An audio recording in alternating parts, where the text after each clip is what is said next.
Markey here, and in this video I want to do a book review on The Trail of Blood by J.M. Carroll. This is a very famous book in Baptist circles. I first heard about this book just shortly after I got saved and started going to a Baptist church, and this is a book that they promoted, and most Baptist churches I've been at have promoted this book and talked about this book. Outside of Baptist circles, you're probably not going to hear much about this because the purpose of the book is to have a trail of blood from modern day Baptists all the way back to the time of Christ. Now, people that lived 1,000 years ago did not identify themselves as Baptists, but the idea from the book is just various groups of people that were serving God, and the idea is, well, they were Baptists just like we are Baptists. So this book is highly revered and talked about in Baptist circles, but I'll be honest with you, I think it's a horrible book. I would give it about as low of a rating as I possibly could, 1.5 out of 10. And, what's interesting about that is I agree with the general premise that, I'm an independent fundamental Baptist, and I do believe that the teachings of John the Baptist and Jesus and Paul the Apostle are the same teachings I have. And I do believe that there have been groups of people and churches throughout the world from the time of Christ to our modern day. But if you're looking for a book that actually proves that, I don't believe that this is the book.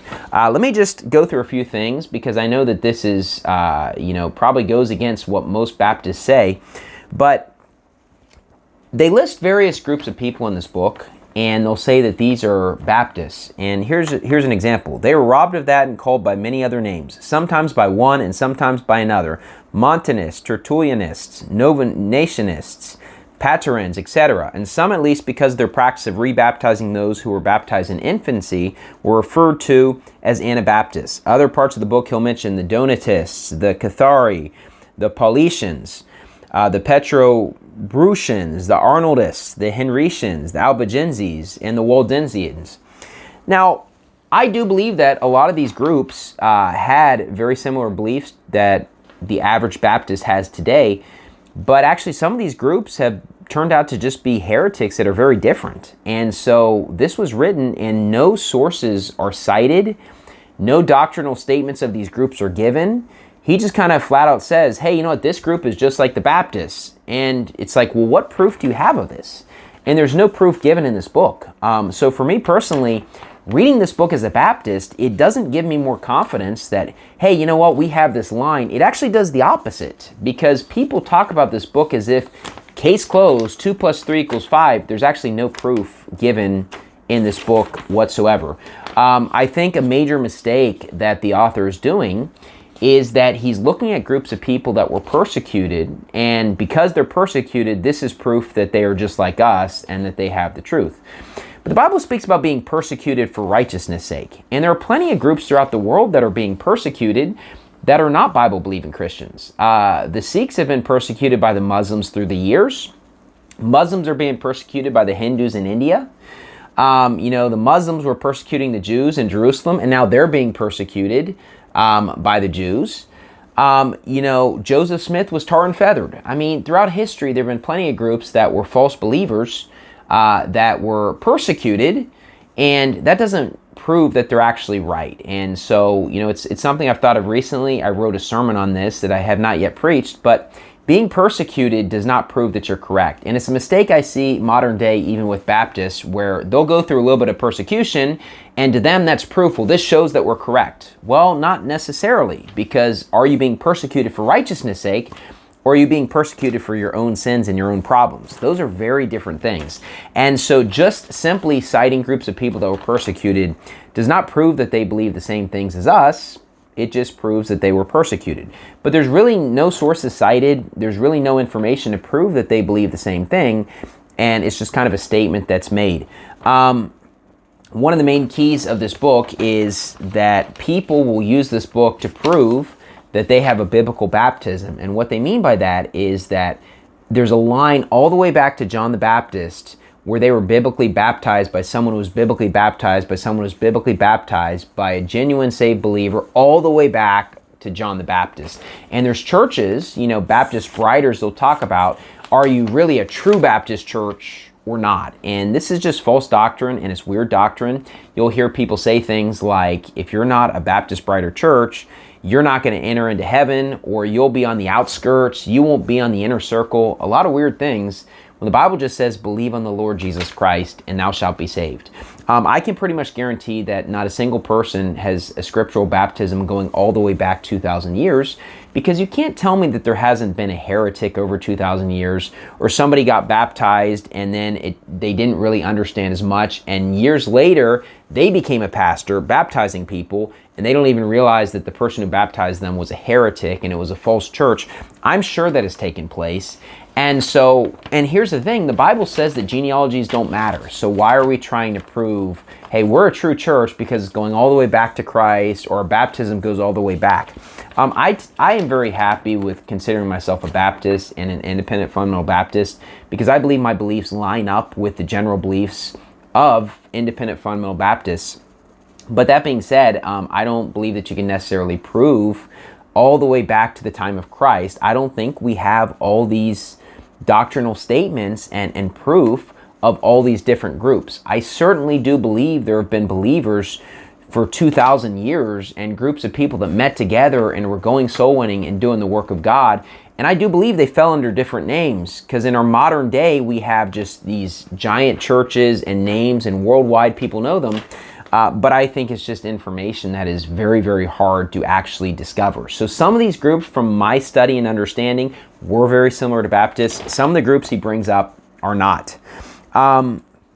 Some other problems in the book, he gives very shallow explanations on things. He says, since baptism has been declared to be an agency or means to salvation by some erring churches, then the sooner baptism takes place, the better. Hence arose infant baptism.